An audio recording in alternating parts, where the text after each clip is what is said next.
तब जाकर के भी सम्मान नहीं मिल पा रहा, अधिकार नहीं मिल पा रहा।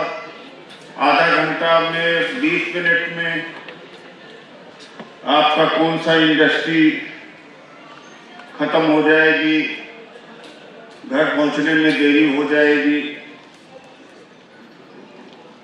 थोड़ा सही टाइम दीजिए। मैं बड़ा खुश हूं आज डॉक्टर विवेक जी ने जो इनकरेजमेंट किया है, जो वोट आप बली है। हमारे दोस्त राजेंद्र पाल गौतम जी ओबीसी के चेयरमैन हैं, सॉरी एससी डिपार्टमेंट के चेयरमैन हैं, और मेरा प्रदेश के अध्यक्ष शेर को सब जानते ही हैं, कहने की बात नहीं। झांसी गादाम जी हैं, फिर मारिया जी की काफ़ी इंस्टीट्यूट चलते हैं। हमारे गाइड एंड वरिष्ठ जेबी राजू जी, आज मिलकर के बहुत खुशी हुई, मुझे बहुत खुशी हुई। And let me tell you that he was main aspirator of Mahsar garu.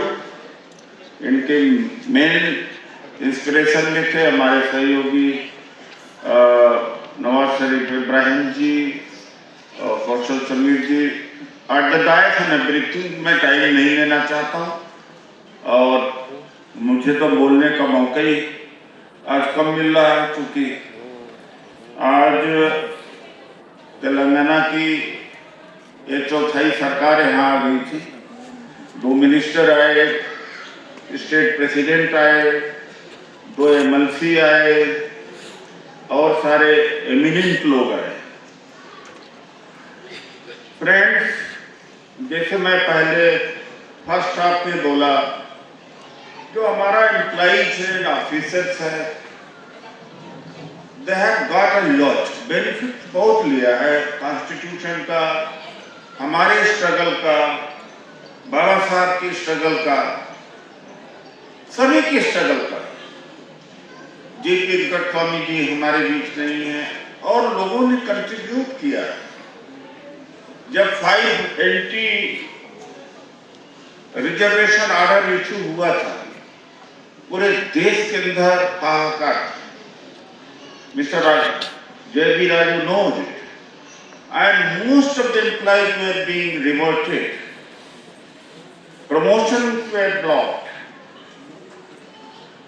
And of course, Delhi में बड़ी बड़ी रैलियां करी गई, स्ट्रगल हुआ।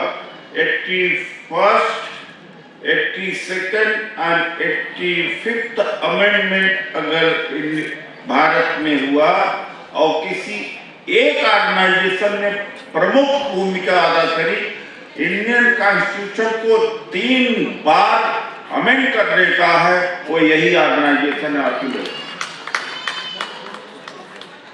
81st अमेंडमेंट तीनों। कल सुबह एक आए हमारे पास, नागराज के केस की बात कर रहे थे, उनका हमारी जिंदगी इसी में गई। वो आज दिखाई नहीं पड़ा हुआ जो आए, कोई टीचर के लीडर था, दिखाई नहीं पड़ा। उनका हम लोगों ने लड़ा, लाठियां खाई हैं, लाखों लाख लोग दिल्ली पे सड़कों पे रहते थे, लेकिन एम्प्लॉइज, हमारा मिडिल क्लास, अभी राजेंद्र पाल गौतम जी ने कहा मिडिल क्लास एक बन पाए। ओबीसी में मिडिल क्लास नहीं बन पाया, मुस्लिम में नहीं बन पाया। मुस्लिम को लीडर्स, मुस्लिम, अब हमारा लीडर कौन होता है? दलित का लीडर एक रात कंट्री पढ़ा लिखा ही या तो हो पाता है, लेकिन ओबीसी का लीडर जो चौधरी होता है गांव में, वो होता है जो ट्रेडिशनल व्यक्ति, वो होता है। मुस्लिम का भी करीब करीब वही। तो ये कॉन्स्टिट्यूशन से बेनिफिट मिला। एक गांव का एक पीएम, दलित पीएम होगा और या आदिवासी पीएम होगा या क्लर्क होगा, पूरे गांव को, करीब करीब पूरे गांव को चेंज कर देता है। हमारे यहाँ चौधरी की कोई नहीं सुनता कि चौधरी बैठ गया, होका पी कर गया, उसका 60 गांव का पंचायत है, 30 गांव का पंचायत है, वो इरेलीवेंट हुआ। वो अम्बेडकरिज्म की वजह से इरेलीवेंट हुआ। हमारे एम्प्लॉयज की बात सुनी जाती है, और ये सबसे ज्यादा प्रभावशाली अगर कोई है, यही एम्प्लॉय जो बैठा हुआ है। आरएसएस का मुकाबला यही कर सकता है, वो कर भी रहा है यही, और दूसरा नहीं कर सकता। आरएसएस में भी अनपेड है, वो भी जुनूनी, जो भी नफरती है। दूसरी बात है कि कुछ मुस्लिम की शख्सियत मेरे बीच है, जहर इतना नीचे जा चुका कि राजनीति से वो जहर निकलेगा नहीं। कल किसी की भी सरकार आए, मुस्लिम को टिकट देना मुश्किल हो गया है, क्योंकि उसके ऊपर तुष्टीकरण, एक पोलराइजेशन का एक स्टैंप लग गया है। वो पॉलिटिक्स से नीचे जहर जा चुका है, तो उस जहर को सामाजिक स्तर पर ही खत्म किया जा सकता है।